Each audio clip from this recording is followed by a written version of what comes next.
Good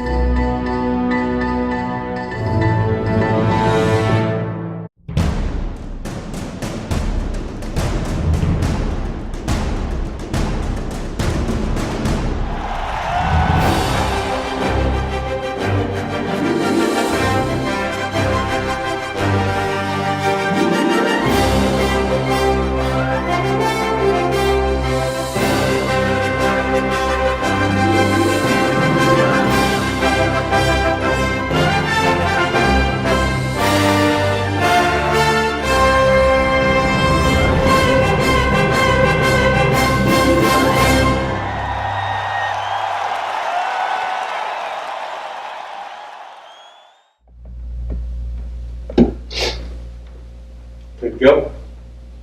3, 2. All right, Cardinal fans, Eric and Brian back in the fan cave. Week 7, Brian. Glad to be back, especially after the win. It's always more exciting. Everybody was happy. We won. We took it to the Jets. We got done what we needed to do, 28-3. For the most part, I would say I would think it was total domination, really. I mean, I don't like to nitpick on the things that went wrong. And there was a lot of flags and stuff for sure. But, I mean, what a way to start the game. David Johnson with the big run, and it just went great from there. Yeah, it was nice to see him get off and score in the first quarter for the first time this year. So, yeah, I'd say it was a pretty good win. Yeah, it was, the first of his 3 touchdowns, leading all running backs, I think, from line of scrimmage right now, yards from the line of scrimmage. Rather impressive. I mean, it's good to kind of have the top running back in the league. I mean, I don't think we've ever experienced that before. It's probably been a while. Well, at least that I can think of. I mean, we might have had a few flashes here and there. Beanie Wells back in the day had one great game, I think, against your former team, the Giants there, and that was about all I can recall. So, it was great. We started off the game day, Monday Night Football early. Great lawn.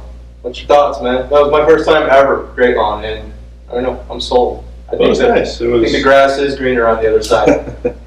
That was nice. Tailgating with a much larger group was really cool, and got to meet a lot of cool people out there. And food was good, beer was good, and it felt good not to have to rush and definitely, and have to find our spot, and be lined up out there at 6 in the morning. Not that I do much of that, but it was huge shout out to Tyler Martinez and the whole Seatown crew out there. It was kind of fun to experience that.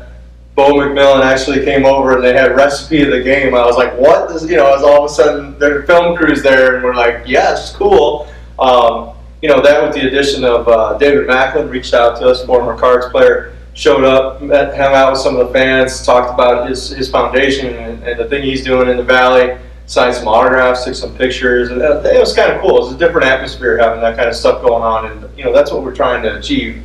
Eventually to get to, get more and more alumni to come out, hang out with us. We feed them, take care of them, let them do whatever they want in our tent and have a good time in their tent.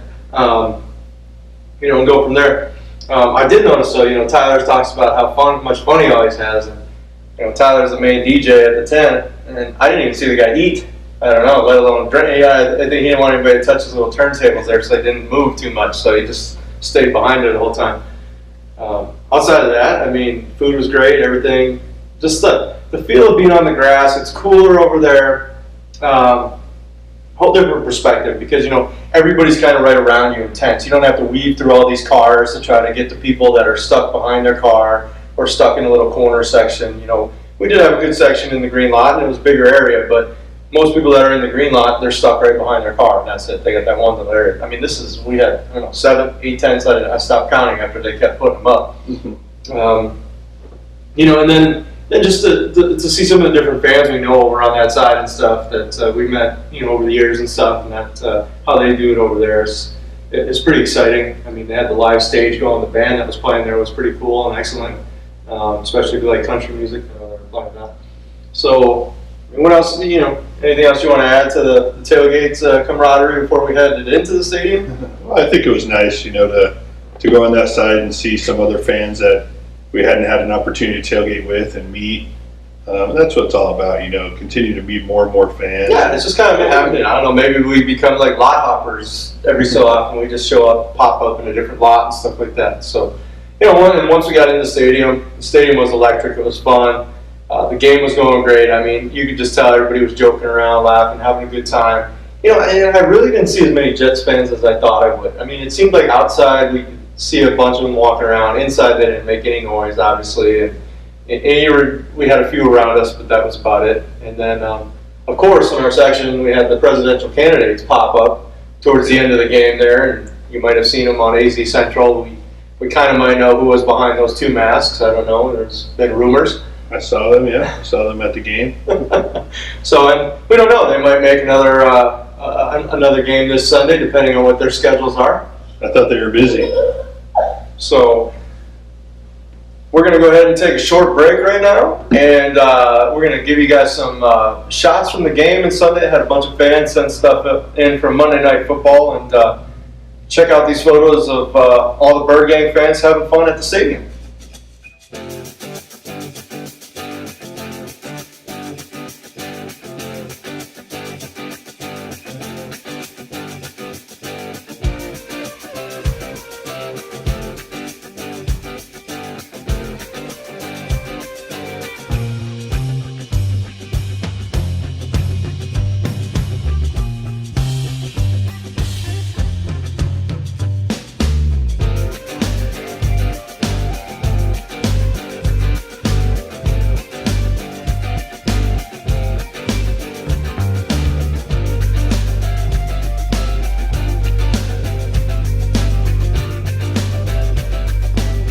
All right, Arizona Cardinal fans, Birdgang faithful, we're back. So, Brian, talking about those presidential candidates, I found myself watching some of the debate last night. I've watched a little bit here and there, but, one thing I'm thankful for is these debates aren't going on like during the football off season, because I don't know what else I would occupy my mind with to get me away from these things.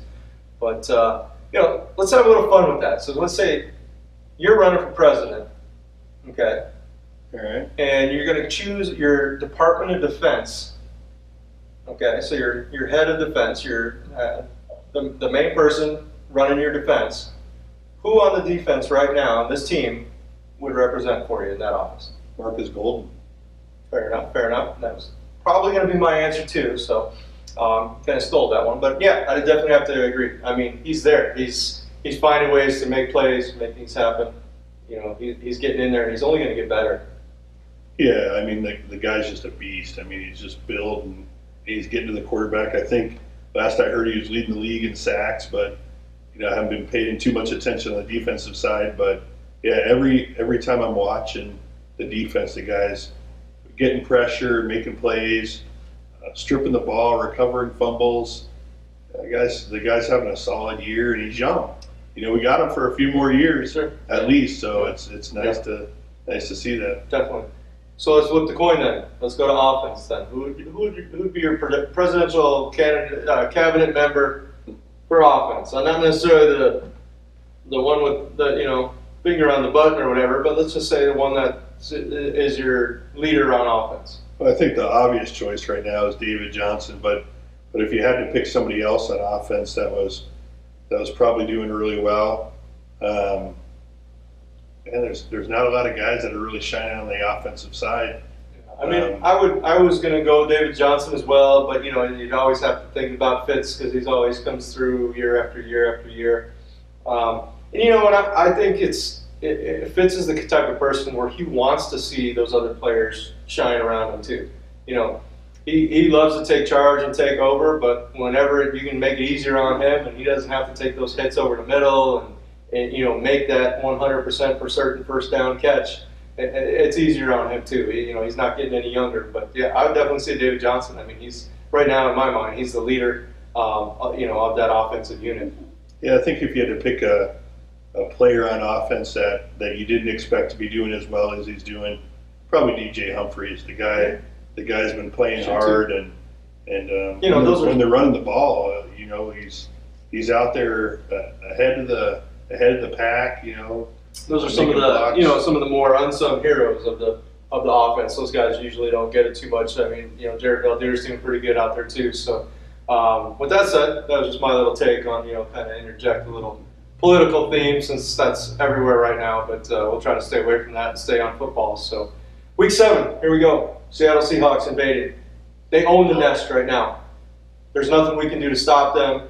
They've been coming in just kicking our tail. Do we get it back this Sunday?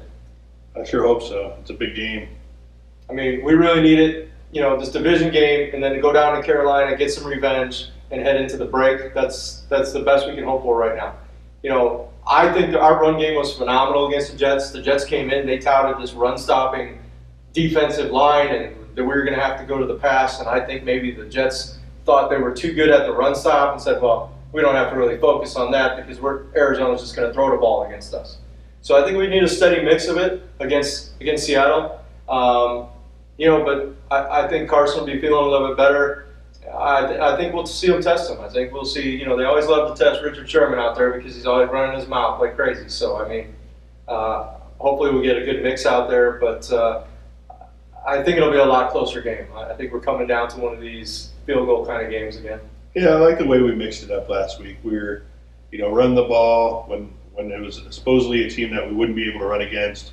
And then we were doing a little of our short pass game or the dink and dunk type of stuff. And we didn't necessarily force it down the field. So Yeah. I like the way, we came out, we mixed it up a little bit. So maybe it keeps them guessing this week. Maybe they're thinking we might go short. Maybe it'll open up a little bit of the deeper game. We can go back to that a little bit. But then they got to worry about the run too. So. And I noticed a lot of our receivers, they were getting some good separation too. So that was the thing. John Brown was pretty much on his game. He was catching everything that was thrown his way. Michael Floyd got a touchdown. I don't know if it's enough to save Michael Floyd here for another year or put interest in the eyes of somebody else. For that matter, I think he needs to just keep producing right now. Well, I think Jerron's been playing well, and if Michael Floyd ends up going, I think Jerron could fill in really nicely. Yeah, and I don't know the extent of Jerron's injury from Sunday. I didn't see how much more if he's going to be good to go this week or what. I didn't follow up on that, so I apologize for that. So with that said, week 7, Sunday night, prime time. We'll be out there again on the Great Lawn. Night game. Night game, Great Lawn. Bring your mosquito repellent because there was a few out there. And I want to mention, it's still breast cancer month here. Salute to the troops. I appreciate that. And I'm sure all of you people that serve appreciate that. We give you a salute. Brian's a little bit ahead of the time. That's coming up for the San Fran game, I think. Getting ready. I ordered it ahead of time. Well, I know it's not cold outside today, so I know It's you're freezing it might be chilly here in the fan cave because I keep the AC down low. So with that said, we'll see you guys in the red zone. In the red zone. Yeah, see, he's slipping again. He's Is that the end of the changing show? up. Well, I would think so, right? Caught me off guard. What else are we going to talk about? 10 minutes or Nobody's probably going to watch till the halfway point. My mom's watching. Okay, so again, Eric and Brian, we'll see you In the red zone.